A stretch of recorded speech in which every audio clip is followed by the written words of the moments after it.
नमो अरिहन्ताणं नमो सिद्धाणं नमो आर्याणं नमो वज्रायां नमो लोये सर्वसाहुनं मङ्गलं भगवान् वीरो मङ्गलं गौतमो गणी मङ्गलं कुन्दकुन्दार्यो जैनधर्मोऽस्तु मङ्गलम् सर्वमङ्गलमाङ्गल्यं सर्वकल्याणकारकं प्रधानं सर्वधर्माणां जैनं जयतु शासनं जैनं जयतु शासनं सर्वव्यापीकचिद्रूप स्वरूपाय परात्मने सोपलब्धि प्रसिद्धाय ज्ञानानन्दात्मने नमः। 218 गाथा हो गई थी। अब 219 नंबर की गाथा में अब उपधि माने परिग्रह को एकांतिक अंतरंग छेदत्व होने से उपधि अंतरंग छेद की भांति त्याज्य है, ऐसा उपदेश करते हैं। क्या विषय है ये कि उसमें ये कहा था कि कदाचित अंतरंग में बाहर में कदाचित छेद हो जाए और अंतरंग में छेद ना हो, ऐसा हो सकता है ना। बाहर मैंने ये उसमें तो ये नियम था, कोई ऐसा कोई अनिवार्य नहीं है कि बाहर का कोई जीव मर गया या ऐसा कुछ हो गया तो उससे अंतरंग पना भी छिद ही जाएगा। तो इस छल को ग्रहण करके कोई ये नहीं समझ ले कि ठीक है थोड़ा बहुत परिग्रह हम रखते हैं, हमारे अंतरंग में परिणाम नहीं है तो वो चलेगा कि नहीं चलेगा परिग्रह में। तो वो तो कहते कि नहीं, परिग्रह में ये बात नहीं है, बिना विकल्प के परिग्रह संग्रह हो ही नहीं सकता।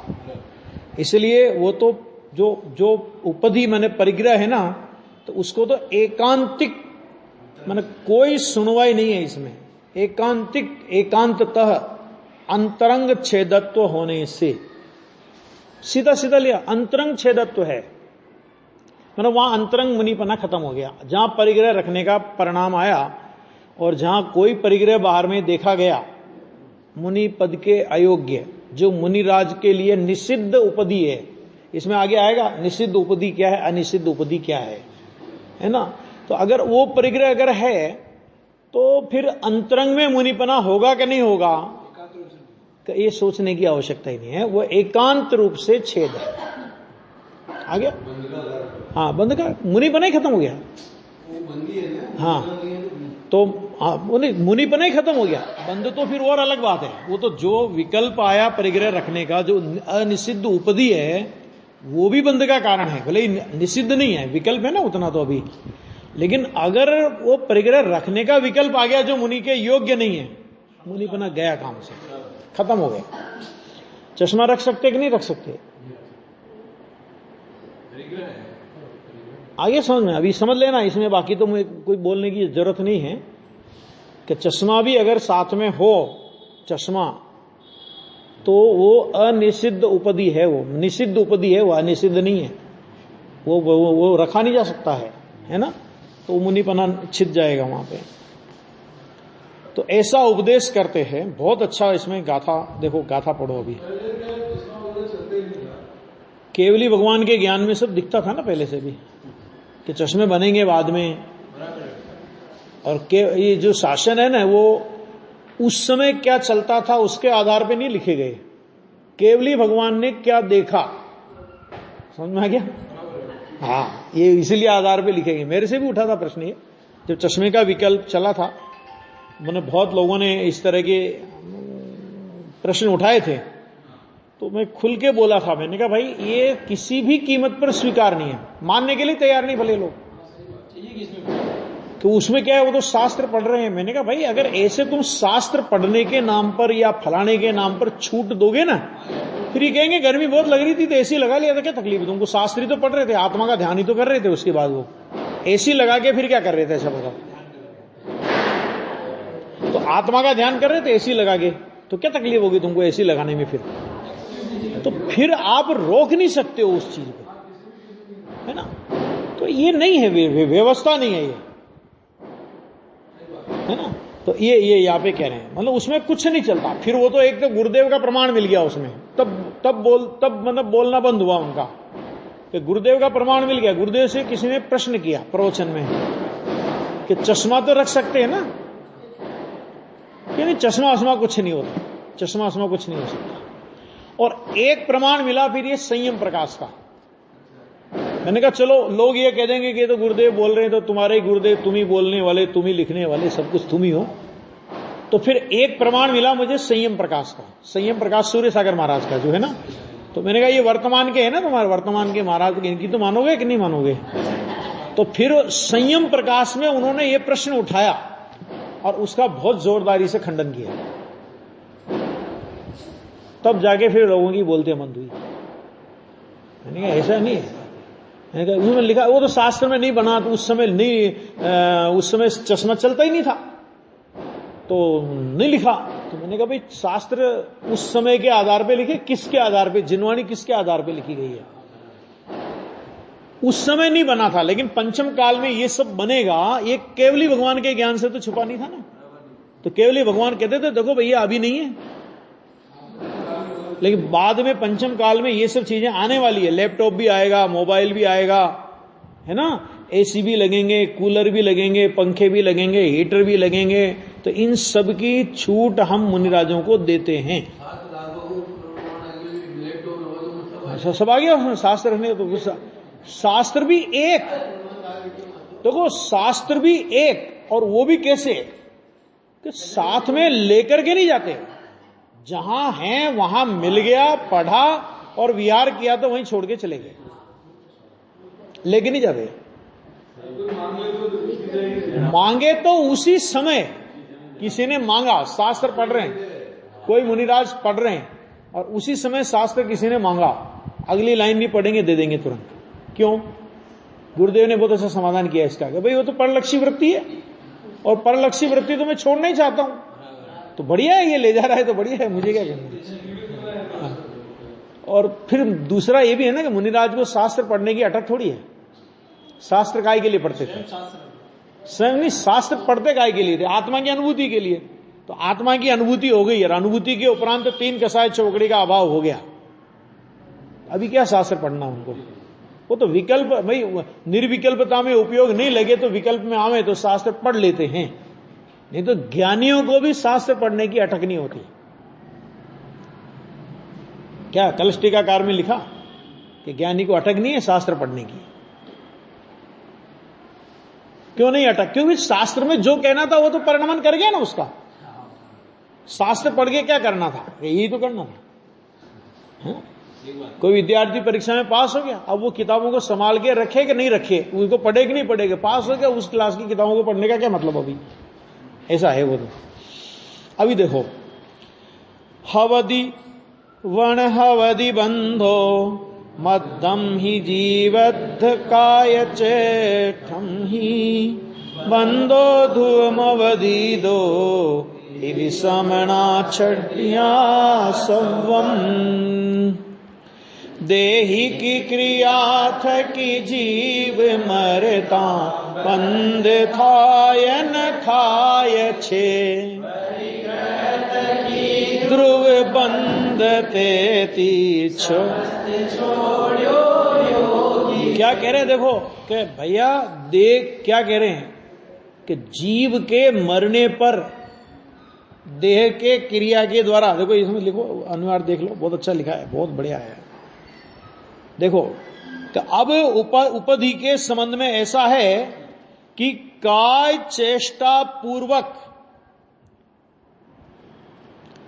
जीव के मरने पर,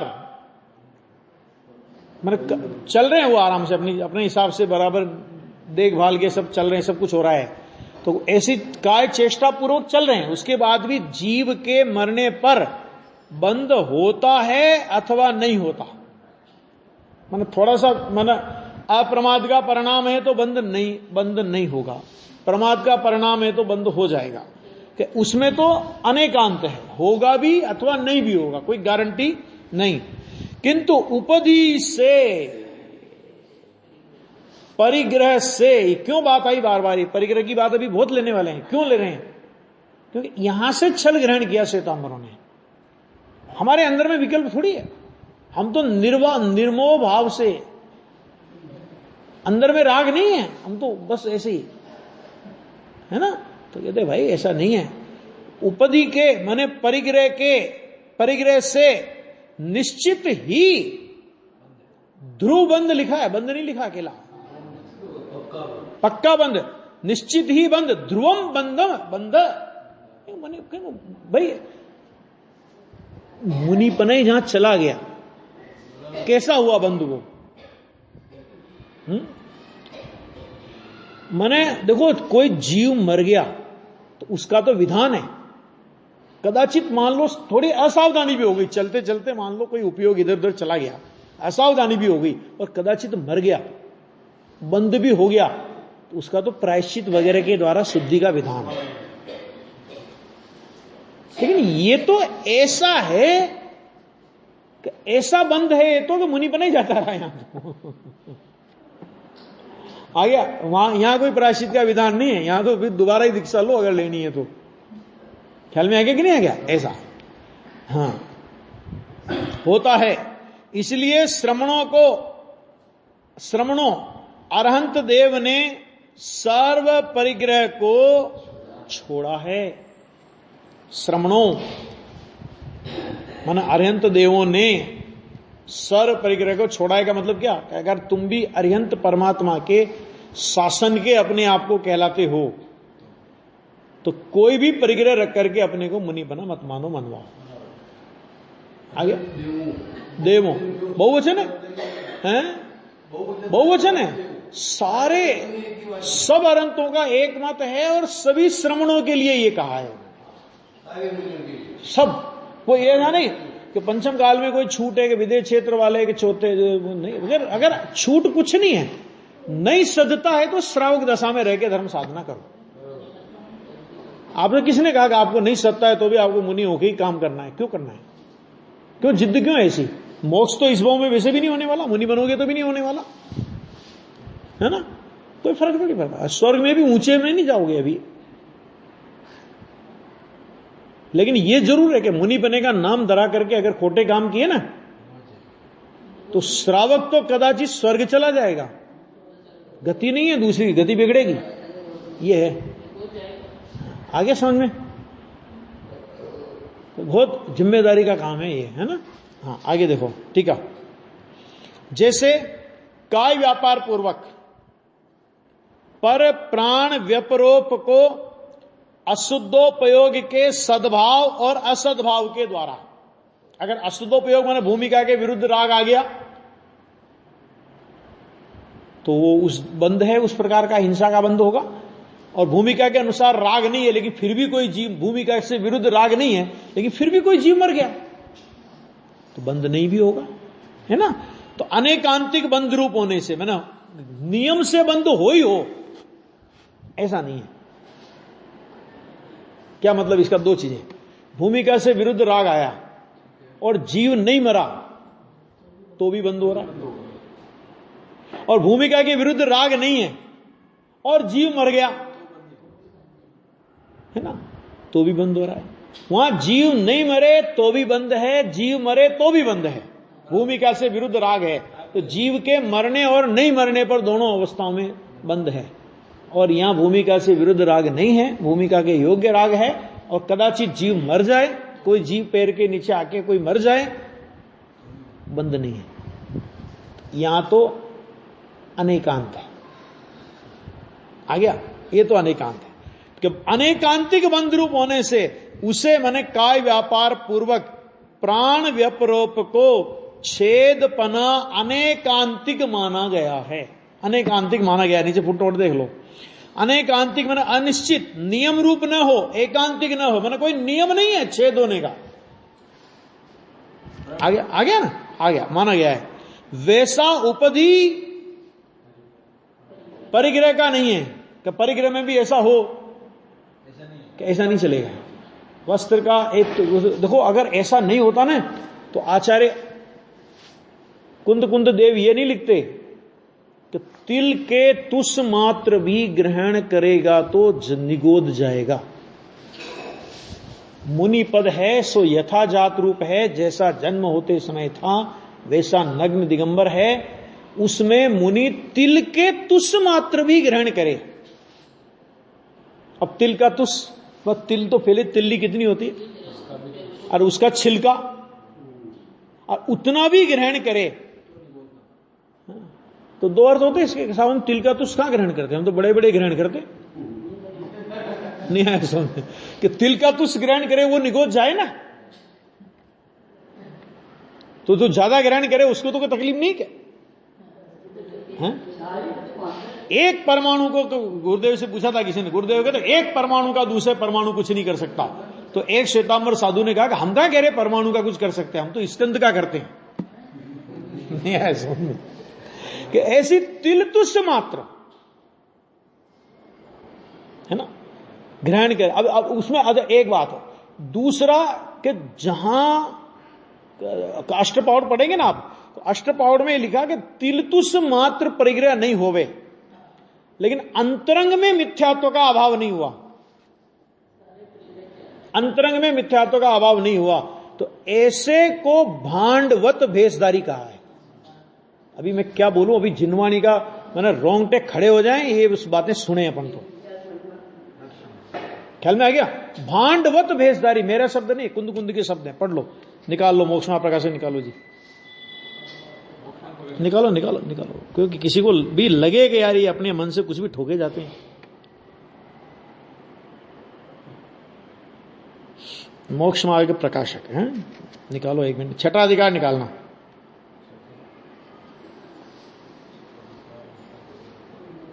वो तो उन्होंने गाथाएं ली, अष्टपाउर से भी देख सकते हैं अपन, लेकिन अष्टपाउर में अभी अपने को ढूंढनी पड़ेगी कौन सी, उसमें सब गाथाएं उसमें से उद्धत की है।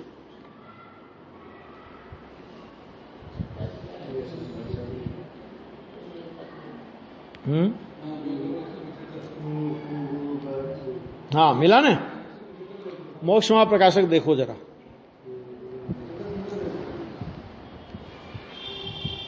क्योंकि भाई अपने को अपना छठा अधिकार है, छठा अधिकार है।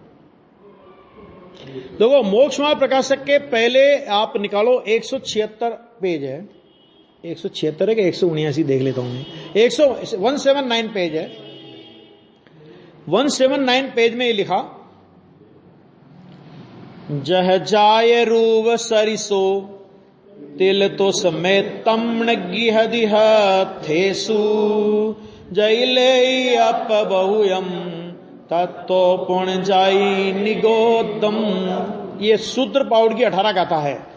मुनिपद वह यथाजात रूप सदृश है, जैसा जन्म होते हुए था वैसा नग्न है, सो वह मुनि अर्थ यानी धन वस्त्रादि वस्तुएं उनमें तिल के तुष मात्र भी ग्रहण नहीं करता।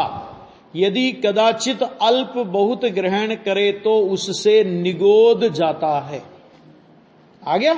अब आगे और देख लो गाथाएं जरा, कुंद कुंद की गाथाएं, इसलिए अपने को बाकी तो फिर देखो। एक बात और देखना, एक है इसके आगे का पेज देखो, 180 नंबर का पेज है। इसमें दूसरी गाथा है, उपदेश सिद्धांत रत्नमाला एक ग्रंथ है, 36 नंबर की गाथा है। उसमें सप्पे दिठे ना सई लो ओ नहीं को विकिम्पि अखेई जो चई कुगुरु सप्पम हा मूडा भणैतम दुठम। सर्प को देखकर कोई भागे उसे तो लोग कुछ भी नहीं कहते, हाय हाय। देखो तो जो कुगुरु सर्प को छोड़ते हैं उसे मूढ़ लोग दुष्ट कहते हैं, बुरा बोलते हैं। एक कुगुरु किसे कहा यहां पे? वो 5वें अधिकार वाले कुगुरुओं की चर्चा नहीं है, ये ध्यान देना, क्योंकि अन्यमति और श्वेतांबर तक की चर्चा 5वें अधिकार में हो चुकी। 6ठे अधिकार में वो कि जो दिगंबर वेश धारण करके तिलतुस मात्र भी परिग्रह रखे, समझ में आ गया कि नहीं आ गया? सूर्य मंत्र देने का आग्रह रखे, वे सब कुगुरु में आते हैं। आगे देखो, फिर आगे देखो, सप्पो इक्कम मरणम कुगुरु अनंताई देई मरणाई सोवर सप्पम गय्यम माकुरु सेवनम मद्दम। अहो, सर्प द्वारा तो एक बार मरण होता है और कुगुरु अनंत मरण देता है, अनंत बार जन्म मरण कराता है। इसलिए हे भद्र, सर्प का ग्रहण तो भला और कुगुरु सेवन भला नहीं। आगे देखो, आगे देखो, अभी अष्टपावड़ की और भी गाथा।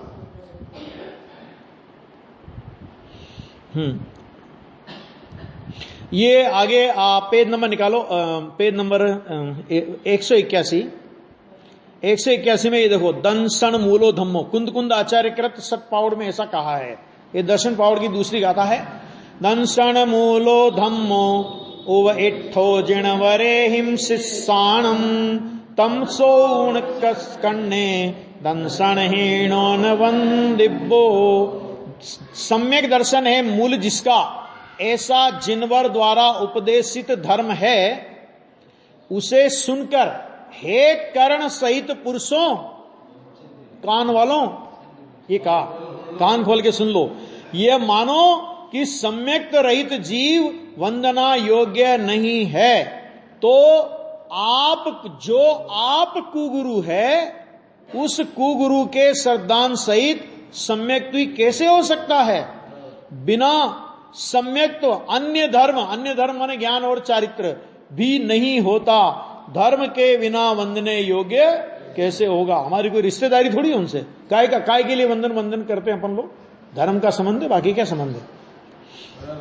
फिर आगे कहते हैं, जो दंसणे सुभट्टा नाणे भट्टा चरित भट्टाय एदे भट्टा विभट्टा से संपिजनम विनाशंति। जो दर्शन में भ्रष्ट है, ज्ञान में भ्रष्ट है, चारित्र में भ्रष्ट है, वे जीव भ्रष्ट से भ्रष्ट है। और भी जीव जो उनका उपदेश मानते हैं, उन जीवों का नाश करते हैं, यानी बुरा करते हैं। आ गया? फिर देखो, जे दंसनेणु भट्टा पाए पाडंति दंसन धराणाम ते होंति लल्ल मुआ वो ही पुण्य दुल्लहा ते सिम। ये लिखा। देखो क्या कह रहे हैं यहां पे, कि जो आप तो सम्यक्त से भ्रष्ट है और सम्यक्त धारियों को अपने पैर पड़वाना चाहते हैं, वे लूले गूंगे होते हैं। कौन? पैर पड़वाने वाले। अभी उनकी बात की है। पैर पड़वाने वाले लूले गूंगे होते हैं, अर्थात स्थावर होते हैं। अब इसकी बात आगे कर रहे हैं। हाँ, आगे ना, अर्थात स्थावर होते हैं, अर्थात स्थावर होते हैं तथा उनके बोध की प्राप्ति महादुर्लभ होती है। अब इसके बाद आ जाओ आगे और देखो। अब वो तो पढ़वाना चाहते, वो तो लूले लंगड़े हो जाएंगे, मतलब बोलने स्थावर हो जाएंगे। अब जो पढ़ते उनकी क्या हालत होगी? तो वे कहते हैं, जे विपड़ंति च ते सिम जानंता लज्जा गारव भयेण ते सिम पीणथि वो ही पावम अणमोय माणाणम। जो जानते हुए भी क्या करे भैया, समाज में रहना है, समाज वाले बाहर कर देंगे। अरे जो समाज बाहर कर दे, उस समाज को पहले बाहर कर दो तुम। मैंने समाज काय का मतलब है? धर्म से समाज का क्या मतलब? सामाजिक व्यवस्था अलग व्यवस्था है, धर्म व्यवस्था अलग व्यवस्था है। समाज वाले बाहर कर देंगे, ये कर देंगे। भाई साहब बाहर ही बढ़िया। हम तो जो जानते हुए भी लज्जा, गौरव और भय से उनके पैरों पड़ते हैं, उनके भी बोधि अर्थात तो सम्यक तो नहीं है। कैसे हैं वे जीव? पाप की अनुमोदना करते हैं, पापियों का सम्मान आदि करने से भी उस पाप की अनुमोदना का फल लगता है। पापियों शब्द का प्रयोग किया है। अभी मैं क्या बोलूं इसमें? हाँ, आप गए क्यों वहां पे? आप गए क्यों? वो जिनवाणी का पात्र, वो वक्ता होने के भी लायक है, जो जिनवाणी की हत्या कर रहा है। एक आदमी ने, मैं बहुत खराब उदाहरण दूं, कि एक आदमी ने मैंने किसी जानवर का कटा हुआ हिस्सा हाथ में ले रखा है और वो अहिंसा धर्म का उपदेश कर रहा है। अभी बोलो ना, अभी जाएंगे कि नहीं जाएंगे उधर? क्यों साहब, नहीं आए? आगे समझ में आ गया कि नहीं आ गया? वो वैसा ही है उसका उपदेश। क्यों? अरे जो जिनवाणी की बात नहीं मान रहा, जिनवाणी को जिसने जलांजलि दे दी है, नहीं आया समझ में? तो जिनवाणी को जलाने, जो जिनवाणी को जलाने की प्रेरणा दे रहा है, फेंकने की प्रेरणा दे रहा है, और वो कहता है मैं जिनवाणी पढ़ रहा हूं, काहे की जिनवाणी पढ़ रहा है? आगे देखो और कहते हैं, जस परिग्रहणम अपम बहुयम च हवै लिंगस सोगरहि उजिन वयणे परिग्रह रहियोनियारो। जिस लिंग के थोड़ा वह बहुत परिग्रह का अंगीकार हो, वह जिन वचन में निंदा योग्य है, परिग्रह रहित ही अनगार होता है। बहुत से लोग कहते हैं कभी मुनिराज की निंदा नहीं करनी चाहिए। ये आचार्य भगवान कह रहे हैं कि अगर परिग्रह रखता है तो जिन वचन में निंदा योग्य है वो। ये जो पाप, ये जो डराते हैं ना कि उसने निंदा की थी, उसको पाप लगा, उसको कोढ़ निकल गया, उसको ऐसा हो गया, उसका ये हो गया, उसका ये हो गया। अरे वो सच्चे मुनि थे, वो वीतरागी भावलिंगी संत थे। तुम्हारा तो द्रव्यलिंग नहीं दिखता है अभी। और समाज फिर ऐसा डराना समाज को कि देखो तुमने अगर हमारी बात नहीं मानी तुम्हारा सत्यानाश हो जाएगा। मुनिराज के मुंह से शब्द निकले तुम्हारा सत्यानाश हो जाएगा। और फिर भी मुनि है वो, और फिर भी वो निंदा नहीं होनी चाहिए उसकी। निंदा होनी चाहिए ढोल पीट पीट के। मैं नहीं कह रहा हूं, जिन वचन में निंदा योग्य है, लिखा है, देखो ये लिखा है, सो गरहिउ जिन वयणे। मैं नहीं कह रहा हूं, ये आचार्य कुंद कुंद कह रहे हैं। अभी कुंद कुंद से बड़ा तो कोई नहीं है ना, निंदा के योग्य है वो। आगे क्या कहते हैं, आगे देखो, आगे देखो, अभी चलो इसके बाद एक गाथा छोड़ दो, फिर देखो। जे पाव मोहिय मई लिंगम घेतु न जिण वरिंदाणम पावम कुणंति पावा ते चत्ता मोक्षमगम ही। क्या कह रहे हैं यहां पे? तो पाप से मोहित हुई है बुद्धि जिनकी, ऐसे जो जीव जिन वरों का लिंग धारण करके पाप करते हैं, वे पाप मूर्ति, क्या कह रहे हैं, क्या कह रहे हैं? पाप मूर्ति, वो तो पाप की मूर्ति है। जैसे भगवान काय की मूर्ति है कि भगवान वीतरागता की मूर्ति है, तो वैसे वे काय की मूर्ति है कि वे पाप मूर्ति, मोक्ष मार्ग में भ्रष्ट जानना। तो कुंद कुंद आचार्य ने तो बहुत निंदा की होगी फिर मुनियों की। कुंद कुंद आचार्य तो फिर सीधे निगोदी गए होंगे ना, निंदा करके, मुनियों की निंदा करने वाला है क्या? ये तो क्या करे। अभी देखो आगे, देखो इसके आगे, देखो आगे की गाथाएं देखो। अपन गाथाएं पढ़ रहे हैं अपन, इसलिए अपने मन का एक शब्द नहीं बोल रहे हैं। इसके बाद नहीं, अभी आगे देखो। इसके बाद अभी 183 पेज निकालो। ऐसे तो बहुत है गाथाएं, तो ये नहीं, 83 के बाद भी छोड़ दो, ये भी छोड़ दो। देखो ये, हाँ नीचे नीचे का देखो, इसमें ये योगिंदु देव आचार्य का है, योगिंदु देव का। नीचे नीचे इसी पेज में, जे जिन लिंगु धरे वी मुनि इठ परिग्रह लिंती छैकर विणु तेजिय सापुण छद्दि गिलंती। हे जीव, जो मुनिलिंग धारण करके इष्ट परिग्रह को ग्रहण करते हैं, वे छर्दी माने उल्टी करके उसी छर्दी का पुनः भक्षण करते हैं। योगिंदु देव कह रहे हैं, कुंद कुंदी नहीं, योगिंदु देव कह रहे हैं। अर्थात निंदनीय है। अब बोलो, इसको निंदा बोलेंगे कि नहीं बोलेंगे? निंदनीय है शब्द आचार्य योगिंदु देव का है, निंदनीय है ना। जो ये मुनि निंदा के नाम से डराते हैं ना, उनको बोलना कि भैया ये गाथा में लिखा है कि निंदा के योग्य है। अभी हम क्या बोले तुम्हारा, हम तो स्वरूप बता रहे, और वो बताएंगे डंके की चोट बताएंगे। भाई शराब की निंदा करे और कलाल को तकलीफ हो, है ना, चोरी पाप को बुरा कहे और चोरों को बुरा लगे। पंडित जी ने लिखा है, मेरा दृष्टांत नहीं है ये भी। तो क्या करे अभी अपन? निंदा वो बंद कर दे ना, शराब की निंदा, शराब के गुण बताने लग जाए ना, क्योंकि वो कलाल को बुरा लगेगा। ऐसा नहीं होता है ना, इत्यादि कहते हैं। फिर देखो आगे, और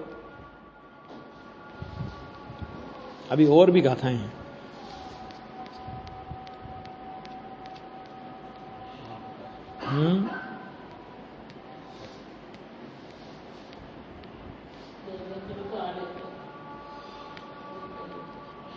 तीन तरह के जैन दर्शन में लिंग माने गए, वो कौन कौन से? देखो 178 पेज मोक्ष महाप्रकाशक में, वो भी कुंद कुंद आचार्य का है।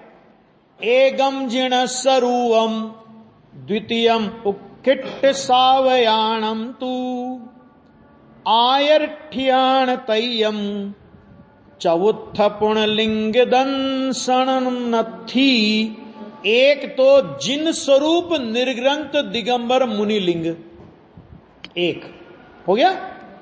दूसरा उत्कृष्ट श्रावकों का रूप, यानी 10वीं 11वीं प्रतिमाधारी श्रावक का लिंग एलक सुलक। और तीसरा आर्यकाओं का रूप, यह स्त्रियों का लिंग। ऐसे यह 3 लिंग तो श्रद्धान पूर्वक है। आ गया।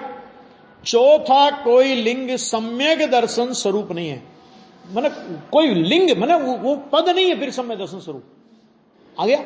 ये भट्टारक घूमते हैं ना सभी, तो ये कोई नहीं है, ये आ गया। आगे बहुत बहुत है इसमें तो।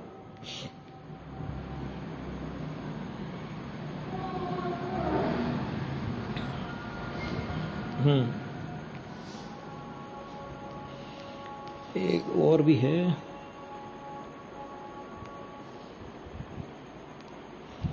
अभी टोडरमल जी को भी क्या है कि शास्त्रों के प्रमाण अलग अलग देने पड़े उनको भी। क्यों देने पड़े? क्योंकि पता था कि शास्त्र की भी मान ले जब है लोग, तो हमारी तो कहां मानेंगे क्या हम। और इसी आधार पे पंडित टोडरमल जी तक की निंदा पे चले गए लोग। तो टोडरमल जी की निंदा पे क्या चले गए कि देखो इन्होंने, टोडरमल जी ने तो मुनियों की निंदा की है। अरे कुंद कुंद के प्रमाण दे रहे हैं, काय की निंदा की। फिर देखो आगे,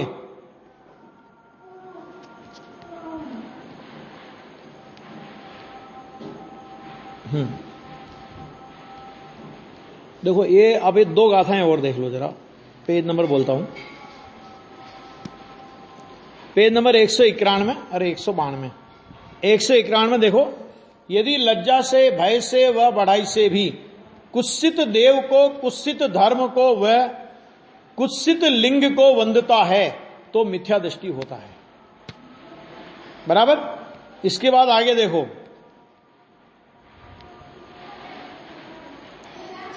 जो कुत्सित धर्म में रत है, कुत्सित पाखंडियों की भक्ति से संतुष्ट है, कुत्सित तप को करता है, वह जीव कुत्सित अर्थात खोटी गति को भोगने वाला होता है।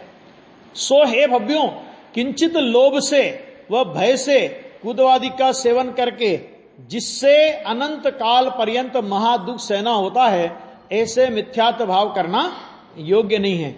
जिन धर्म में तो यह आमनाय है कि पहले बड़ा पाप छुड़ाकर फिर छोटा पाप छुड़ाया है, इसलिए इस मिथ्यात्व को सप्त व्यसनादि से भी बड़ा पाप जानकर पहले छुड़ाया है। इसलिए जो पाप के फल से डरते हैं, अपने आत्मा को दुख समुद्र में डुबोना नहीं चाहते, वे जीव इस मिथ्यात्व को अवश्य छोड़ो। निंदा प्रशंसादि के भय से शिथिल होना योग्य नहीं है। इतना इसमें आचार्य भगवान ने के प्रमाणों के साथ में पंडित जी साहब ने लिखा है ना। और जो टोडरमल जी को जो प्राण गंवाने पड़े ना, वो बदनाम हुआ बेचारा। वो समझ में आ गया ना कौन? हाँ, वो जो अन्यमति था वो तो बदनाम हुआ। ये जैनियों की कारस्तानी है सारी के सारी। बिना अपने घर के भेदू के कोई ऐसा काम नहीं कर सकता। और उस जमाने में तो समझ लो कि टोडरमल जी से बहुत खपाते लोग इसी चक्कर में, है ना। बहुत लोग खपाते। प्रसिद्धि भी जोरदार थी, खपा भी थे, क्योंकि प्रसिद्धि तो थी, क्योंकि उनका जो चोपसम जोरदार था, प्रभाव था, तो खपा भी थे लोग, तो उन्होंने ऐसा षड्यंत्र भी हुआ।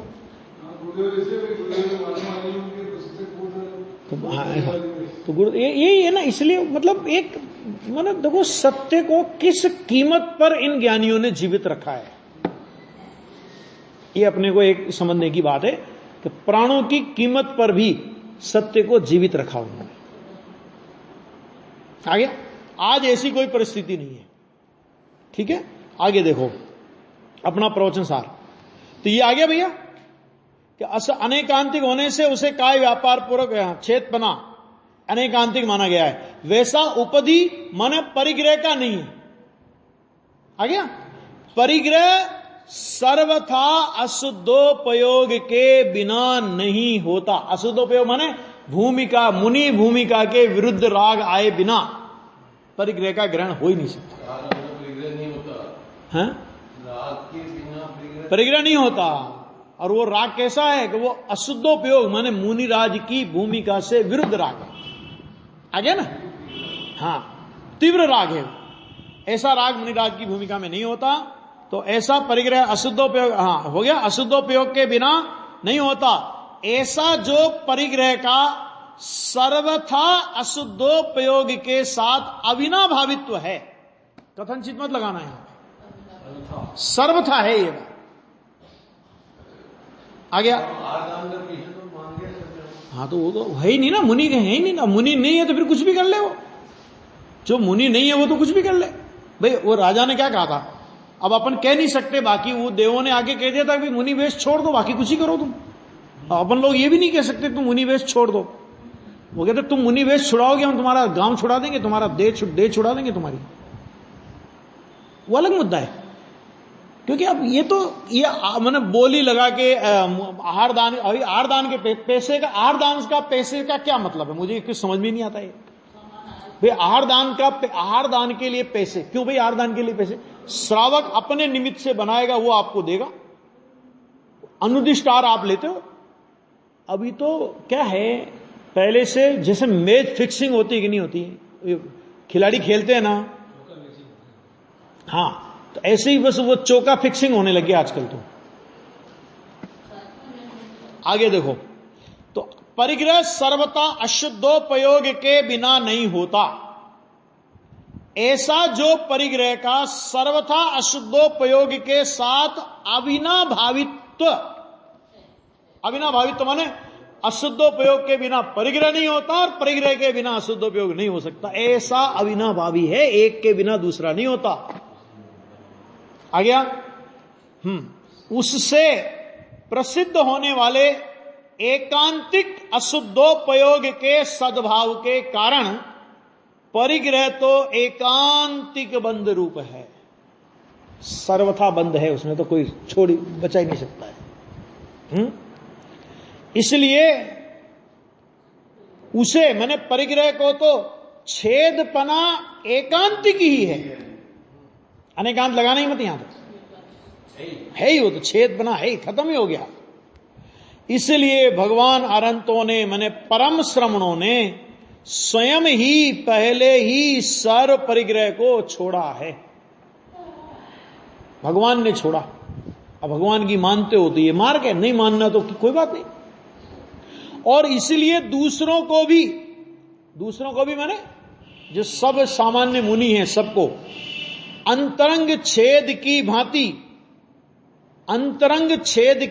मैंने अंतरंग छेद जिस तरह छोड़ा है, छोड़ना चाहिए कि उसकी भांति प्रथम ही सर्व परिग्रह छोड़ने योग्य है। क्योंकि अगर तुमने परिग्रह नहीं छोड़ा तो गारंटी से अंतरंग छेद है। क्योंकि वह परिग्रह अंतरंग छेद के बिना नहीं होता। कितना स्पष्ट लिखा है, बोलो। अंतरंग छेद का मतलब परिग्रह खुद बहिरंग छेद है, लेकिन वो ऐसा छेद है कि जो अंतरंग छेद के बिना नहीं होता। परिग्रह रखने का परिणाम आया ना, अरे परिग्रह रखने की बात तो बहुत दूर, परिग्रह रखने का परिणाम आया, वहां गया मुनि अपना। ये अयाचक वृत्ति, अरे कैसा है ना, किसी से याचना ना करनी पड़े, दीनता ना करनी पड़े, इसलिए तो अपने केस रोज कर लेते मुनिराज।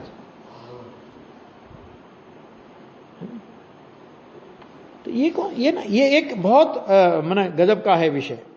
तो ये अंतरंग छेद उसमें पक्का होगा अगर ऐसा, इसलिए यहां पर उसका निषेध किया, तो इसलिए यहां पे कहा कि इसलिए दूसरों को भी मैंने भगवान ने ऐसा किया, तो ऐसा किया वैसे ही कहा।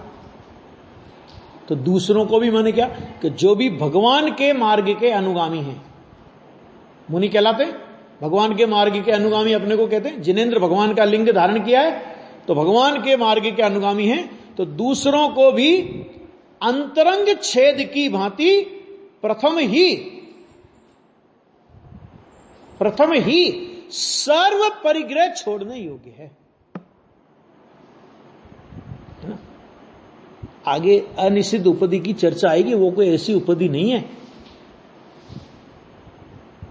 कमंडल पीछी वगैरह इनकी तो बात अभी बहुत आएगा आगे। गुरु का वचन उसको अनिश्चित उपाधि का बहुत आएगा अभी आगे, है ना। तो वो कहते हैं वो छोड़ने योग्य है, क्योंकि वह परिग्रह कभी भी क्या होगा, अंतरंग छेद के बिना नहीं होता। बहुत गंभीर है मार्ग, बहुत गंभीर है, ऐसा हल्का फुल्का मार्ग नहीं है कि कोई भी आ गया, कोई भी बन गया, किसी ने भी कुछ भी कर लिया। ये सर्वज्ञ परमात्मा का मार्ग है। कुंद जैसे महर्षियों का मार्ग है, जिन्होंने डंके की चोट ये सारा विवेचन किया, कोई लिहाज रखे बिना।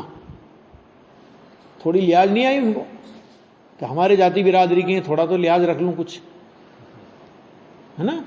कोई क्यों? क्योंकि इस मार्ग में लिहाज नहीं होती। क्यों नहीं होती? कि हम लिहाज कर भी लेंगे, कर्म सिद्धांत तो थोड़ी लिहाज करेगा, प्रकृति थोड़ी लिहाज करेगी। आप और हम लिहाज कर लिया मान लो, तो कर्म सिद्धांत का काम करेगा ना। क्यों? क्योंकि वो तो किसी व्यक्ति के द्वारा बनाया गया नहीं है, और जो व्यवस्था व्यक्ति के द्वारा बनाई गई नहीं है उसमें बेईमानी की कोई संभावना नहीं होती। तुलने की मशीन आती ना, तो तुलने की मशीन जिसने बनाई, अगर उसको भी तुलना है तो 1 रुपए का सिक्का डालना पड़ेगा, क्योंकि उसका कंट्रोल नहीं है किसी के बात में, वो ऑटोमेटिक है। और किसी के हाथ में कंट्रोल होता तो इतना तो होता कि चलो और कोई तुले, पैसा देके तुले, लेकिन मैं तो बिना पैसे के तुलूंगा, इतना तो मेरा अधिकार है ना। वो कंट्रोलर नहीं है, वो ऑटोमेटिक व्यवस्था। इसी तरह कर्म सिद्धांत की व्यवस्था ऑटोमेटिक है। गलती की तो भगवान को नहीं छोड़ा, है ना। नहीं आता अपने पुराण में नहीं आता, कितने कितने तीर्थंकरों पे उपसर्ग हुए, क्या क्या परिस्थितियां बनी। आदिनाथ जी को 6 महीने तक आर के लिए घूमना पड़ा, नहीं मिला आर। तो तीर्थंकरों के साथ भी ये नियम है कि कर्म सिद्धांत से वे भी नहीं बच सकते,